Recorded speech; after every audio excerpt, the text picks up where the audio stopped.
जय हिंद फ्रेंड्स। आपका अपने चैनल पर स्वागत है। मैं कामना करता हूं आज आप कुछ अच्छा सीख के जाएंगे जो आपके आने वाले एग्जाम में आपके लिए लाभदायक होगा। ठीक है, ये आप भाई इसके में अपनी हरियाणा जी के चली हुई थी। उसके अंदर आप इन्हें पहले वो कौन सा चल रहा था ऊपर वाला, ये चौहान वंश पहले वाली वीडियो के अंदर कर लिया था भाई आप इन्हें। और ये नेक्स्ट वीडियो इसकी दिल्ली सल्तनत से, जो कि हरियाणा में इसकी क्या महत्व रखता है इसके बारे में प्रश्न पूछ लेते हैं। देखो भाई, पहला क्वेश्चन इसका क्या है। पहला बोल रहा है भाई, दिल्ली सल्तनत के सभी शासक सुल्तान को आए। ठीक है, मध्य भाई सुल्तान कहा करती है, दिल्ली के जितने भी हुए ना सल्तनत में उनको सुल्तान कहा जाता था। सल्तनत सुल्तान। प्राचीन इतिहास में शासक को राजा कहा जाता था। जो मध्यकालीन इतिहास था ना उसमें शासक को राजा कहा जाता था। आगे देखो भाई, मुगल काल के शासकों को बादशाह कहा जाता था। सबसे पहले बादशाह कौन बना था? बाबर। ठीक है भाई, बाबर सबसे पहला बादशाह था। आगे देखो, सुल्तान लोग खलीफा को प्रमुख मानते थे। खलीफा को प्रमुख मानते थे भाई। आगे देखो, दिल्ली सल्तनत में मंत्रियों और सेनापतियों को अमीर या नवाब कहते थे, नायब कहते थे। ठीक है भाई, अमीर होता था या जो भी होता था उसको नायब कहते थे भाई, नायब या अमीर। जो मंत्री और सेनापति होते थे उनको। ठीक है, आगे ये खास इंपॉर्टेंट नहीं है भाई, सर ने दे रखा है तो पढ़ना पड़ेगा जो भी दे रखा है। ठीक है, ये देखो, प्राचीन भारत में राजा के सेनापति और मंत्रियों को सामंत कहते थे। पहले सामंत कहते थे। ठीक है, अकबर एक ऐसा मुसलमान बादशाह था जिसने स्वयं को राष्ट्रीय शासक कहा था। स्वयं को राष्ट्रीय शासक कहा था भाई अकबर ने। ठीक है, आगे देखो, दिल्ली सल्तनत पर 5 राजवंशों ने शासक किया है। 5 राजवंशों ने शासक किया है दिल्ली सल्तनत पर। कितनों ने? 5 राजवंशों ने शासक किया है। यह शासनकाल 1206 से लेकर 1526 ईस्वी तक था।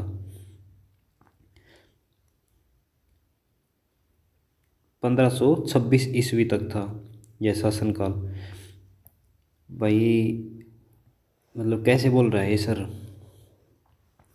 1206 से लेकर ये 1526 ईस्वी तक इसका शासनकाल था। तो ये कुतुबुद्दीन ऐबक आया था भाई 1206 में तो। ठीक है, मोहम्मद गौरी का ये सेनापति था। और 1526 में इब्राहिम लोदी था भाई। ठीक है, तो ये सल्तनत काल को कहलाता है, जिसको अपने आप पीछे पड़ा था।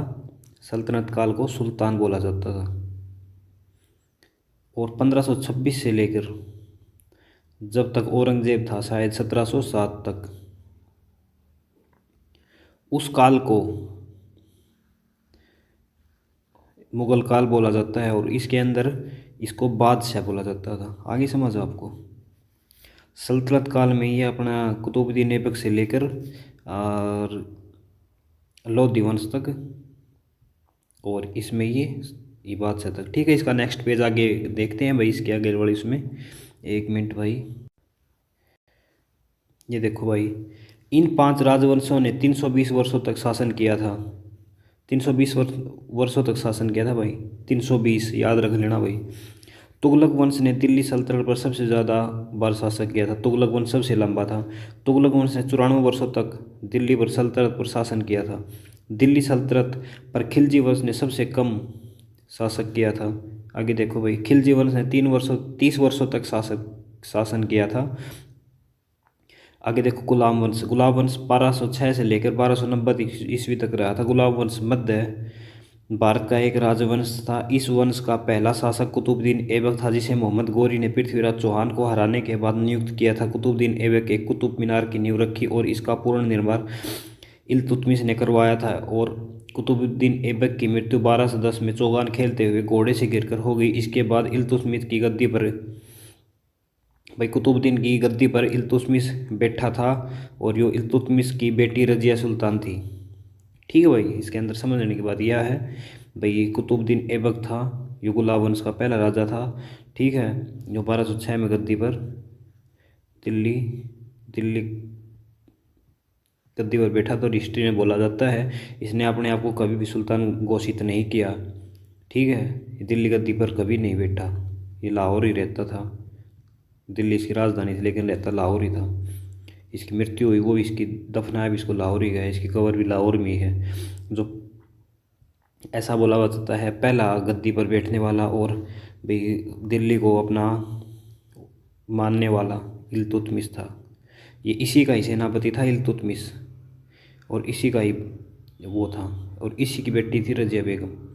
यार जो रजिया सुल्तान थी ना अपने कैथल में जो मर गई थी, इसकी डेथ हो गई थी, ये वही है। आगे देखो भाई, कुतुबुद्दीन ऐबक गुलाम वंश का संस्थापक था। कुतुबुद्दीन ऐबक था, गुलाम वंश का था भाई कुतुबुद्दीन ऐबक। मैं वैसे आपको समझाता चलूँगा भाई, मतलब सेम यही बात लिखी है इसके अंदर, थोड़ी अलग है सेम ही। कुतुबुद्दीन ऐबक गद्दी पर बैठने से पहले लाहौर का इक्केदार था। तो अपना लाहौर को नहीं, लाहौर का इक्केदार था, तो लाहौर में ही रहा था भाई वैसे भी। इक्केदार का अर्थ है सुल्तान के लिए सेना और राजस्व का प्रबंध करना। ठीक है भाई। कुतुबुद्दीन ऐबक ने अपनी राजधानी लाहौर बनाई थी भाई, इसने राजधानी अपनी लाहौर ही बना रखी थी, उड़े रहा करता है। कुतुबुद्दीन ऐबक ने अपनी पुत्री का विवाह इल्तुतमिश से कर दिया था, इसी का ही वो भाई राज यो भी था, सेनापति था, और इसकी भी पत्नी मतलब इसकी लड़की से भी इसकी भी विवाह कर दिया था, इसका दामाद भी था भाई वो। आगे देखो भाई, कुतुबुद्दीन का निर्माण शुरू करवाया था कुतुबुद्दीन ऐबक ने। 2.5 दिन का झोपड़ा अजमेर में है, यह मस्जिद थी। ठीक है, 2.5 दिन का कहाँ है, अजमेर में है। कुव्वत उल इस्लाम मस्जिद का निर्माण दिल्ली में कराया था। कुव्वत उल इस्लाम दिल्ली में कराया था। उपाधि लाख बख्श, लाखों का दान देने वाला। मलिक मोहम्मद शाह के विचारों पर चलने वाला। सिफलाकार, गरीबों की मदद करने वाला। कुरान खा, कुरान पढ़ने वाला व्यक्ति। हातिम टू के उधार या हातिम की तरह रहता था भाई, इसको हातिम भी बोला जाता है, इसका उपनाम है ये। हातिम की टू किसको बोला जाता है, तो ये कुतुबुद्दीन ऐबक को बोला जाता है, और ये क्वेश्चन बहुत बार आ चुका है। पील बख्श, हाथियों का दान करने वाला। पील बख्श, हाथियों का दान करने वाला। आगे देखो, कुतुबुद्दीन ऐबक की पुत्री का नाम शाह तुकरान था, जिसकी शादी इल्तुतमिश से हुई थी, आप इन ऊपर पढ़ा था। कुतुबुद्दीन ऐबक की मृत्यु 1210 में पोलो खेलते हुए घोड़े से गिर कर हो गई। ठीक है भाई, जो अपना चौक आंक बोल रहे हैं। नोट, पोलो का उद्गम भारत में माना जाता है, भारत में माना जाता है। भारत के मणिपुर राज्य में इस पोलो का उद्गम, जो मणिपुर असम वाला है ना, वहाँ पर इसका माना जाता है। ऐबक का मकबरा लाहौर में, मैंने आपको ऊपर बताया था भी लाहौर में है इसका मकबरा। आगे देखो भाई, और ये मत सोचना भाई मैंने पहले बुक पढ़ रखी है, मैं आपके साथ ही पढ़ रहा हूँ ना, एक पेज भी, सिंगल पेज भी मैंने इसका पहले नहीं पढ़ रखा, आज ही पढ़ रहा हूँ मैं। वैसे मैंने रैना जी की करी हुई है, लेकिन ऐसे कंप्लीट 1 बाय 1 पेज नहीं किए, जैसे जो इम्पोर्टेंट लगा वो पढ़ा मैंने। एक एक पेज आज ही कर रहा हूँ, ठीक है भाई, आपके साथ में ही। आगे देखो, कुतुबुद्दीन ऐबक की मृत्यु के बाद गद्दी पर आराम सा बैठा और उसे इल्तुतमिश मार देता है, और इल्तुतमिश गद्दी पर बैठता है। ठीक है भाई। जट का युद्ध 1210 ईस्वी में हुआ था। जट्टा का युद्ध कब हुआ था, 1210 ईस्वी में हुआ था।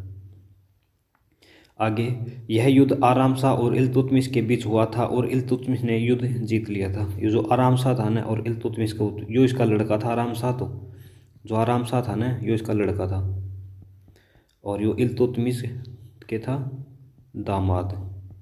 इनके बीच में आया था भाई वो 1210 में जाटन युद्ध। आगे देखो भाई, ये एक मिनट, ये देखो भाई, इल्तुतमिश अलबारी तुर्क था। देखियो भी तुर्क था भाई, वो भी गजनवी तुर्क था, और कौन, बाबर भी तुर्क था। आगे देखो भाई, ये इल्तुतमिश इक्ता पाने वाला पहला व्यक्ति था, जो इक्ता मोहम्मद गोरी ने दिया था। इल्तुतमिश गद्दी पर बैठने से पहले बदायूं का गवर्नर था। ठीक है भाई। आगे देखो, इल्तुतमिश को गुलाम वंश का वास्तविक संस्थापक माना जाता है। ये आपको मैंने बताया ना, वो गद्दी पर कभी नहीं बैठा था, क्योंकि अपनी राजधानी दिल्ली बनाई थी। यह कुतुबुद्दीन का गुलाम था, इसी का ही दामाद था, गुलाम था। तराइन का तृतीय युद्ध 1215 ईस्वी में 1215 में इल्तुतमिश और यालदोज के बीच हुआ, जिसमें इल्तुतमिश जीत गया था। इस युद्ध में इल्तुतमिश विजयी रहा। ये हो गया भाई, वो अपन पीछे पड़ रखा है भाई। इल्तुतमिश के समय चंगेज खां भारत की तरफ आया था। यह एक मंगोल था। चंगेज खां का मूल नाम तेमुचीन था भाई, ये याद कर लेना भाई, बहुत बार पूछा गया है। तेमुचीन। किसका? चंगेज खां का नाम क्या था? तेमुचिन। आगे देखो भाई, इल्तुतमिश के शासनकाल में मंगोल भारत आए थे। मंगोल भारत आए थे भाई इल्तुतमिश वाला टाइम पर। दिल्ली का प्रथम मुस्लिम शासक इल्तुतमिश था भाई। एक्चुअल में यो ही था, गुलामों का गुलाम इल्तुतमिश। भाई पूछा ना, गुलामों का गुलाम किसे कहा जाता है? तो इल्तुतमिश को कहा जाता है, क्योंकि ये कुतुबुद्दीन का गुलाम था। तो गुलामों का गुलाम हो गया। और कुतुबुद्दीन किसका गुलाम था? मोहम्मद गोरी का गुलाम था। तो जो इसका गुलाम था, क्यों इसका गुलाम, तो गुलामों का गुलाम हो गया। इल्तुतमिश ने एक केंद्रीय मंत्री परिषद का गठन किया था और 3 विभाग बनाए थे: वित्त विभाग, विदेश विभाग, पत्र विभाग। अमीर ए आकुर विभाग बनाया था। अर्थ घुड़सवार सेना का प्रमुख होता था अमीर ए आकुर। ठीक है भाई। कुतुब मीनार का निर्माण कार्य पूरा करवाया था किसने? कुतुब मीनार का काम पूरा किसने करवाया था? इल्तुतमिश ने। लेकिन इसको जो फिरोज शाह तुगलक होता था, फिरोज शाह तुगलक, उसके द्वारा भी इसका मरम्मत कराई गई थी। उसके ऊपर बिजली पड़ गई थी, 5वीं जो इसकी मंजिल है ना, तो फिरोज शाह तुगलक ने इसकी वो ठीक करवाई थी। आगे देखो, मुद्रा चलाई टका। टका होता था चांदी का।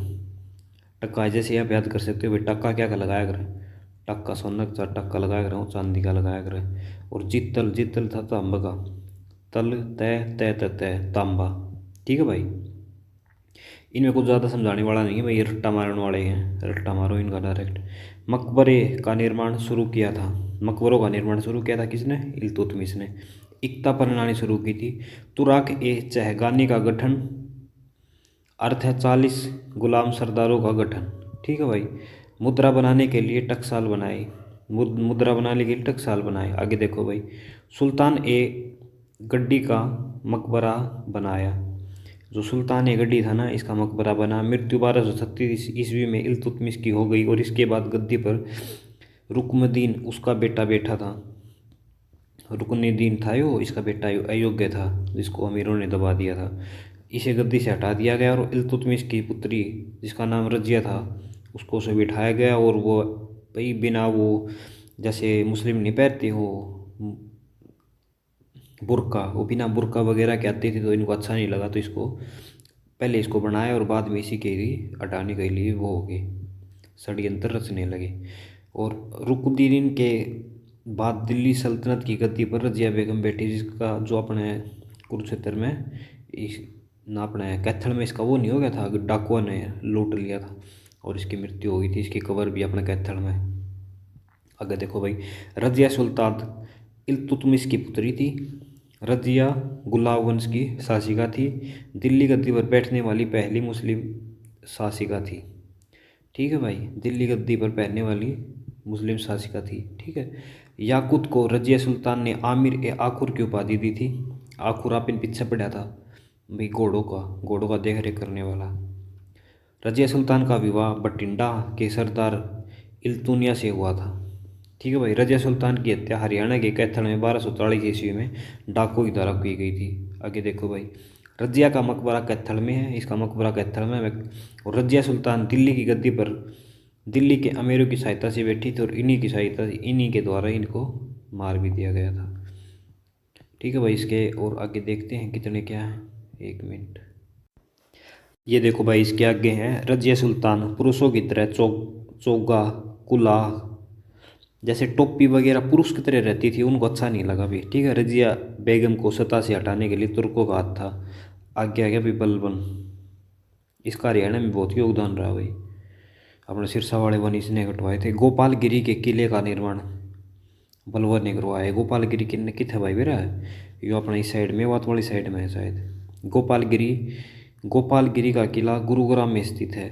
गुरुग्राम में स्थित है भाई। मैं मतलब इस साइड थोड़ा आइडिया हो गया ना, तो गुरुग्राम में स्थित है भाई। काफ़ी टाइम हो गया मेरे को भी पढ़े, तब वैसे बोल रहा था मैं। गोपालगिरी कहाँ है? गुरुग्राम में। याद कर लेना भाई, कन्फ्यूजन वाला देखो मेरे भी हो गया था। आगे देखो, बलबन ने 1265 में मेवात बलबन ने 1265 में मेवात पर आक्रमण किया था। ठीक है भाई। मेवात पर आक्रमण बलबन के द्वारा किया गया था। बलबन ने मेवातियों के विरुद्ध लोहे रक्त की नीति अपनाई थी।